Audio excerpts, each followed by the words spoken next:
ഞാൻ വിസ്മയ, ഹെലിൻ ഹാപ്പിനെസ്സിലെ consultant psychologist ആണ്. ഒരാളുടെ വ്യക്തിത്വം രൂപപ്പെടുന്നത് പാരമ്പര്യമായിട്ടും അതുപോലെ അയാൾക്കുണ്ടാകുന്ന എക്സ്പീരിയൻസിലൂടെയാണ് ഒരാൾക്ക് അവരുടെ പേഴ്സണാലിറ്റി രൂപപ്പെടുന്നത്. നമ്മൾ ഓരോരുത്തരും ഓരോ സിറ്റുവേഷനെ ഏത് രീതിയിൽ റിയാക്ട് ചെയ്യുന്നു, അതുപോലെ ഒരു ചെറിയ സിറ്റുവേഷൻ പോലും നമുക്ക് ഹാൻഡിൽ ചെയ്യാൻ ബുദ്ധിമുട്ടാണ്.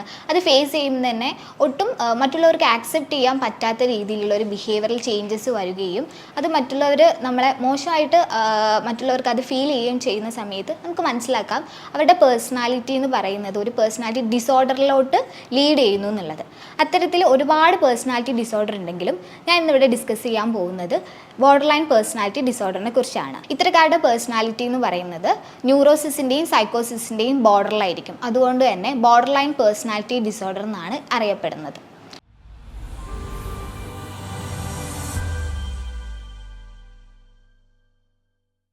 ഇവർക്ക് പൊതുവേ ഇമോഷൻസ് ഒന്നും ഒട്ടും കൺട്രോൾ ചെയ്യാൻ പറ്റില്ല. ഇമോഷൻസിൽ ഫ്ലക്ച്വേഷൻസ് ആയിരിക്കും, അതായത് അപ്പ് ആൻഡ് ഡൗൺസ് ആയിട്ടായിരിക്കും ഇമോഷൻസ് ഉണ്ടാവും. ഇപ്പം സങ്കടം വരുവാണെങ്കിൽ ഭയങ്കരമായിട്ട് സങ്കടപ്പെടും, അതുപോലെ തന്നെ ദേഷ്യമാണെങ്കിൽ ഭയങ്കര ദേഷ്യം, അത് തന്നെ ഫ്ലക്ച്വേറ്റ് ചെയ്യും, അപ്പ് ആൻഡ് ഡൗൺസ് ആയിരിക്കും. പെട്ടെന്ന് തന്നെ ദേഷ്യം വന്നാൽ ഓട്ടോമാറ്റിക്കലി പെട്ടെന്ന് തന്നെ അത് സങ്കടമായിട്ട് മാറും, പിന്നെ പെട്ടെന്ന് തന്നെ ദേഷ്യമാവും, സന്തോഷമോ, അങ്ങനെ ഒരു അപ്പ് ആൻഡ് ഡൗൺസ് ഇമോഷൻസിൽ കാണാൻ പറ്റും.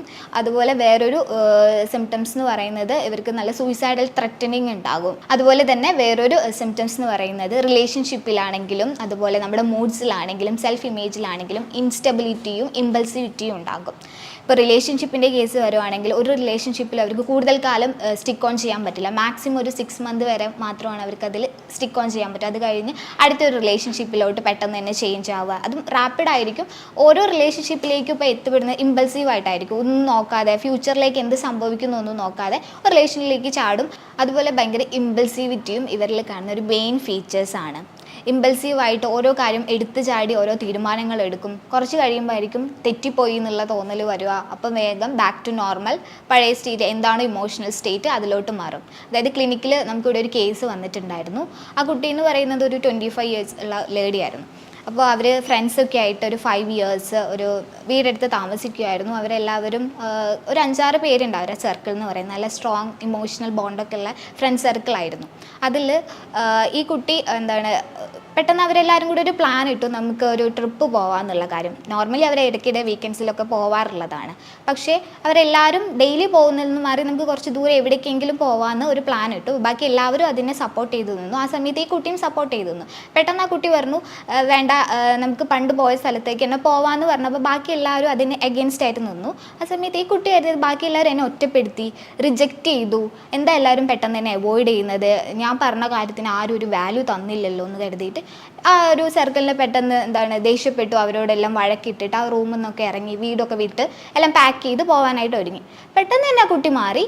സ്ലോലി അവർ പറഞ്ഞ കാര്യം എന്താണെന്ന് കുട്ടി മനസ്സിലാക്കാനായിട്ട് തുടങ്ങി. അവർ പറഞ്ഞത് ഇതുകൊണ്ടാവാം, കാരണം എപ്പോഴും നമ്മൾ പോകുന്ന സ്ഥലത്തേക്ക് വീണ്ടും പോകുമ്പോൾ ഒരു സുഖം ഉണ്ടാവില്ല.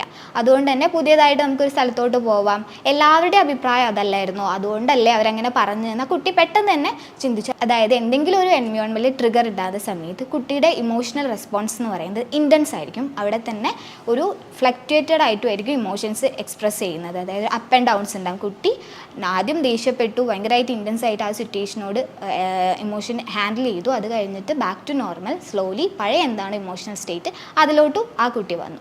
ഇതുപോലെയുള്ള ഇൻസ്റ്റബിലിറ്റി അതുപോലെ ഇമ്പൾസിവിറ്റി മെയിനാണ് ഈ ഒരു ബോർഡർ ലൈൻ പേഴ്സണാലിറ്റി ഡിസോർഡറുള്ള ആൾക്കാരിൽ നമ്മൾ കണ്ടുവരുന്നത്.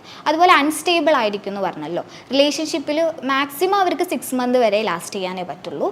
അതിൽ കൂടുതൽ അവരെ ഒരു റിലേഷൻഷിപ്പിലും സ്റ്റിക്ക് ഓൺ ചെയ്യാൻ പറ്റില്ല. ഒരു റിലേഷൻഷിപ്പ് കഴിഞ്ഞാൽ അതിലേക്ക് അത് കഴിഞ്ഞിട്ട് അടുത്തതിലേക്കൊക്കെ ഇങ്ങനെ മാറി മാറി പോകും. ഒരു ഡ്രാസ്റ്റിക് ആൻഡ് റാപ്പിഡ് ചേഞ്ച് ആയിരിക്കും അതിൽ കണ്ടുവരും. അതുപോലെ വേറൊരു ഫീച്ചേഴ്സ് എന്ന് പറഞ്ഞാൽ ഇവർക്ക് ഫിയർ ഓഫ് അബാൻഡൻമെൻറ്റ്, അതായത് ഒഴിവാക്കപ്പെടുമോ അല്ലെങ്കിൽ ഉപേക്ഷിക്കപ്പെടുമോ, ആരാലെങ്കിലും എന്നെ ഒഴിവാക്കപ്പെടുമോ എന്നുള്ളൊരു കാര്യത്തിൽ ഭയങ്കരമായിട്ട് പേടിയുണ്ടാവും. അത് കാരണം തന്നെ എന്തോ ഒരു റിജക്ഷൻ കിട്ടിക്കഴിഞ്ഞാൽ അതിൻ്റെ ഒരു സൈൻ മാത്രമായിരിക്കും കിട്ടിക്കഴിയുന്നത്. അപ്പോഴത്തേക്ക് അവരെങ്ങ് കരുതും ആ രീതിയിലായിരിക്കും പെർസീവ് ചെയ്യാൻ, എന്നെ അവർ ഒഴിവാക്കി. അപ്പോൾ പിന്നെ വഴക്കായി, പിന്നെ ത്രെറ്റനിങ് ആവും. ത്രെറ്റനിങ് എന്ന് പറയുമ്പോൾ അതൊരു സൂയിസൈഡൽ ത്രെറ്റനിങ് ആവും, പക്ഷേ ഒന്നും ചെയ്യില്ല, ഓൺലി സൂയിസൈഡൽ ത്രെറ്റനിങ് മാത്രമായിരിക്കും. ചില കേസിൽ മാത്രം ഇവർ സെൽഫ് ഇഞ്ചുറിയൊക്കെ നമുക്ക് കാണാൻ പറ്റും. അതായത് കൈയിൻ്റെ ഈ ഭാഗത്തൊക്കെ ഒക്കെ ഇങ്ങനെ ബ്ലേഡ് കൊണ്ട് അതുപോലെ സ്കെയിൽ കൊണ്ടൊക്കെ വരഞ്ഞിരിക്കുന്നതായിട്ട് കാണാം. ഈ ഒരു പേഴ്സണാലിറ്റി ഡിസോർഡറുള്ള ആൾക്കാരിൽ നമുക്ക് കാണാം. അതും കോമൺ ആയിട്ട് ഉണ്ടാവില്ല, ചിലരുടെ കേസിൽ മാത്രമേ നമുക്ക് അങ്ങനെ കാണാൻ പറ്റുള്ളൂ. അവർ ആ ഒരു റിലേഷൻ പെട്ടെന്ന് തന്നെ ബ്രേക്കായി പോകുമെന്ന് കരുതിയിട്ട് അല്ലെങ്കിൽ ത്രെറ്റനിങ് ചെയ്യുക, ആ റിലേഷൻ പെട്ടെന്ന് ബ്രേക്ക് ആവുന്നത് അവർക്ക് ആക്സെപ്റ്റ് ചെയ്യാൻ പറ്റുന്നില്ല. പക്ഷേ ഒരുപാട് കാലത്തേക്ക് ആ റിലേഷൻ അവർ കൊണ്ടുപോകാനും നിൽക്കുന്നില്ല. ഈ രീതിയിലായിരിക്കും അത്തരക്കാരിലെ ഒരു സ്വഭാവ രീതി എന്ന് പറയുന്നത്. അതുപോലെ ഒരു ക്രോണിക് ഫീലിംഗ് ഓഫ് എംപ്റ്റിനെസ്സും ഇവരുടെ ഒരു മെയിൻ സിംറ്റംസിൽ വരുന്നതാണ്. ഒരു കാര്യവും ഇല്ലാതെ ഞാൻ ഒന്നുമല്ല അല്ലെങ്കിൽ എനിക്കൊന്നുമില്ല എന്നുള്ളത്, എന്നെ ഒന്നിനും കൊള്ളില്ല എന്നുള്ള രീതിയിലായിരിക്കും അവരുടെ ഒരു ആറ്റിറ്റ്യൂഡ്. ഒന്നിനും പറ്റില്ല, ഫുള്ളി ഒരു എംപ്റ്റിനെസ് ഫീലിംഗ് ആയിരിക്കും. ഇപ്പം നല്ല ഗ്രാജുവേറ്റഡ് ആണ് അല്ലെങ്കിൽ നല്ല ജോലി ഉണ്ടാവും, ഫാമിലി ഓക്കെ ആയിരിക്കും, പക്ഷേ ഒന്നുമില്ല. ഇപ്പോൾ ഒരാളുടെ ഒരു റിജക്ഷൻ കാണുമ്പോൾ തന്നെ അവർ ജനറലൈസ് ചെയ്യുകയും ചെയ്യും, ഞാനൊന്നും കൊള്ളാത്തതുകൊണ്ടായിരിക്കും, ആ രീതിയിൽ വഴക്കിടുകയും ആ രീതിയിലായിരിക്കും അപ്പോൾ അവരുടെ ത്രെറ്റനിങ് വരികയും ചെയ്യുന്നത്. ഈ ഫിയർ ഓഫ് അബാൻഡൻമെൻറ്റ്സ്, അതായത് ഒഴിവാക്കപ്പെടുമോ എന്നുള്ളൊരു തോന്നൽ റിലേഷൻഷിപ്പിൻ്റെ കേസിലൊക്കെ നമ്മൾ കൂടുതലായിട്ടും കാണുന്നതാണ്. അതായത് ഇപ്പോൾ ഒരു ഹസ്ബൻഡ് ആൻഡ് റിലേഷൻഷിപ്പ് ഒക്കെ ആണെങ്കിൽ, അപ്പം ഹസ്ബൻഡ് ഇപ്പോൾ ഒരു എമർജൻസി സിറ്റുവേഷനിലാണ്, അപ്പോൾ കോൾ എടുക്കാൻ പറ്റുന്നില്ല, കുറച്ച് ബിസിയാണ്. അപ്പോൾ ഓൾറെഡി അത് ഭാര്യയോട് രാവിലെ ഇൻഫോം ചെയ്തതാണ്, അല്ലെങ്കിൽ ഭാര്യ എവിടെയെങ്കിലും പുറത്ത് പോകാനായിട്ട് ഇന്ന് പ്ലാൻ ചെയ്തിട്ടെന്ന് പറഞ്ഞപ്പോൾ എനിക്കിന്ന് പറ്റില്ല, ഓഫീസിൽ കുറച്ച് തിരക്കാണെന്നും പറഞ്ഞു കഴിഞ്ഞു. പക്ഷേ ഭാര്യ ഓട്ടോമാറ്റിക്കലി ചിന്തിക്കുന്നത്, എന്താ എൻ്റെ കാര്യങ്ങൾക്കൊന്നും വരാൻ പറ്റില്ലേ, ഞാനിന്ന് വിളിച്ചാലൊന്ന് വന്നാലെത്താം, എന്നിട്ട് കോൾ ചെയ്യും. ചിലപ്പോൾ ആ കോൾ അറ്റൻഡ് ചെയ്യാൻ പറ്റിയെന്ന് വരില്ല. ഓട്ടോമാറ്റിക്കലി വന്നിട്ടില്ലെങ്കിൽ ഞാൻ സൂയിസൈഡ് ചെയ്യും അല്ലെങ്കിൽ കൈ മുറിക്കും എന്നൊക്കെ പറഞ്ഞ് ഭീഷണിപ്പെടുത്തും.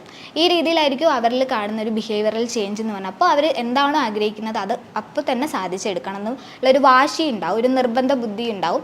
അതുപോലെ തന്നെ ബ്ലാക്ക് ആൻഡ് വൈറ്റ് തോട്ട്സ് എന്ന് പറയും. അതായത് സ്നേഹിച്ചാൽ ഭയങ്കര സ്നേഹമായിരിക്കും, അതുപോലെ വെറുത്ത അങ്ങേയറ്റം ഇത്തരക്കാർ വെറുക്കുകയും ചെയ്യും. അപ്പം ഏത് രീതിയിലായിരിക്കും അവർ നമ്മളടുത്ത് ബിഹേവ് ചെയ്യുന്നതെന്ന് ചിലപ്പോൾ നമുക്ക് ഇമാജിൻ ചെയ്യാൻ പോലും പറ്റിയെന്ന് വരില്ല. നോർമലി ഇപ്പം നമ്മൾ റിലേഷൻഷിപ്പിൻ്റെ കേസൊക്കെ ഡിസ്കസ് ചെയ്ത സമയത്ത് ഒരു കൺഫ്യൂഷൻ വരുന്നതാണ്. ഇപ്പോൾ സാധാരണയായിട്ട് ഇപ്പോൾ ഒരു നോർമലി ഇപ്പോൾ നമ്മൾ റിലേഷൻഷിപ്പിൻ്റെ കേസൊക്കെ ഡിസ്കസ് ചെയ്ത സമയത്ത് എല്ലാവർക്കും ഒരു കൺഫ്യൂഷൻ വരും. ഇപ്പോൾ 2 ദിവസം 3 ദിവസമൊക്കെ മിണ്ടാതിരുന്നാൽ അല്ലെങ്കിൽ ഒരു കോണ്ടാക്റ്റും ഇല്ല, ഒരു വഴിക്കും കോണ്ടാക്ട് ചെയ്യാനൊന്നും പറ്റുന്നില്ലെങ്കിൽ ചിലപ്പോൾ ഈ രീതിയിലൊക്കെ ത്രെറ്റനിങ്ങോ അല്ലെങ്കിൽ ദേഷ്യപ്പെടുന്നതും ഒക്കെ ഉണ്ടാകും. ഇമോഷൻസിൽ നല്ല ഫ്ലക്ച്വേഷനൊക്കെ കാണും. പക്ഷേ അതിൽ നിന്നൊക്കെ വ്യത്യസ്തമാക്കുന്നത് വെച്ചാൽ ഒരു കോൾ അറ്റൻഡ് ചെയ്തിട്ടില്ലെങ്കിൽ മാത്രമായിരിക്കും ഈ രീതിയിൽ അവർ ബിഹേവ് ചെയ്യുന്നത്. ഈ ഒരു BPD പേഴ്സണാലിറ്റി എന്ന് പറയുമ്പോൾ അതിൽ അവർ ബിഹേവ് ചെയ്യുന്നത് ഒരു കോൾ അല്ലെങ്കിൽ ഒരു മെസ്സേജിന് റിപ്ലൈ തന്നിട്ടില്ല അല്ലെങ്കിൽ ഇപ്പം ഞാൻ വിളിച്ചാൽ ആ ടൈമിൽ തന്നെ എത്തണം എന്നുള്ള ആ ഒരു ആറ്റിറ്റ്യൂഡായിരിക്കും അവർക്ക് ഉണ്ടാവുക. ഇതുപോലുള്ള സിംറ്റംസ് ഒക്കെ ചിലപ്പോൾ നമുക്ക് ചുറ്റുമുള്ള പലരിലും, നമ്മുടെ ഫ്രണ്ട്സിലാണെങ്കിലും കൊളീഗ്സ്, അങ്ങനെ പലരിലും നമുക്ക് കണ്ടുവരുന്നത്. ഇപ്പോൾ വീട്ടിൽ തന്നെ ചിലപ്പോൾ ആരെങ്കിലും ചെറിയ ട്രേറ്റ്സ് ഒക്കെ കാണുന്നുണ്ടാവും. ഇന്നായിരുന്നു നമുക്ക് ഒരിക്കലും അതൊരു BPD എന്ന് പറയാൻ പറ്റില്ല, അവരുടെ പേഴ്സണാലിറ്റി അങ്ങനെയൊന്നും നമുക്ക് ഒരിക്കലും പറയാൻ പറ്റില്ല. ഞാൻ പറഞ്ഞതിൽ ഇത്രയും ഒരു സിംറ്റംസൊക്കെ കണ്ടുവരുവാണെങ്കിൽ അവർക്കൊരു ബോർഡർ ലൈൻ പേഴ്സണാലിറ്റി ഡിസോർഡറിലേക്ക് അവരെത്തിപ്പോയി എന്ന് നമുക്ക് മനസ്സിലാക്കാൻ പറ്റും. അത്തരക്കാർക്കൊരു സപ്പോർട്ട് അല്ലെങ്കിൽ അവരെ നമ്മൾ ഒഴിവാക്കി വിടുക എന്നതിന് പകരം ഒരു മെൻ്റൽ ഹെൽത്ത് പ്രൊഫഷണലിൻ്റെ സപ്പോർട്ടാണ് അവർക്ക് ആവശ്യമായത്. അപ്പോൾ അത് മനസ്സിലാക്കിയിട്ട് ആരുടെ ആണോ കൺസൾട്ടേഷൻ ആവശ്യം, അപ്പോൾ അത് മനസ്സിലാക്കിയിട്ട് ഒരു സൈക്കോളജിക്കൽ എക്സ്പേർട്ടിൻ്റെ സപ്പോർട്ട് അവർക്ക് കൊടുക്കുക എന്നാണ് നമുക്ക് ചെയ്തു കൊടുക്കാൻ പറ്റുന്ന കാര്യം. ഇതുപോലുള്ള എന്തെങ്കിലും സിംറ്റംസ് നമ്മുടെ കൊളീഗ്സിലോ ഫ്രണ്ട്സിലോ വീട്ടിൽ ആരെങ്കിലുമൊക്കെ ചിലപ്പോൾ കണ്ടുപോകണം. അത് ഒരുപക്ഷെ ചിലപ്പോൾ ട്രേറ്റ് മാത്രമായിരിക്കും. ഞാൻ പറഞ്ഞതിൽ ഇത്രയും സിംറ്റംസൊക്കെ നമുക്ക് കണ്ടുവരുവാണെങ്കിൽ അവർക്ക് വേണ്ടത് ഒരു മെൻ്റൽ ഹെൽത്ത് പ്രൊഫഷണൽ സപ്പോർട്ടാണ്, അല്ലാതെ ഒന്ന് സമാധാനിപ്പിക്കലോ അല്ലെങ്കിൽ അവരെ ഒന്ന് മാറ്റി നിർത്തലോ അല്ല. അവർക്ക് വേണ്ട എന്താണോ സപ്പോർട്ട് അത് ചെയ്തു കൊടുക്കുക എന്നാണ് നമുക്ക് ചെയ്യാൻ പറ്റിയ ഏറ്റവും വലിയ കാര്യം. ഇതുപോലുള്ള മെൻ്റൽ ഹെൽത്ത് റിലേറ്റഡ് ടോപ്പിക്കുമായി നമുക്ക് അടുത്ത വീഡിയോയിൽ കാണാം. Thank you.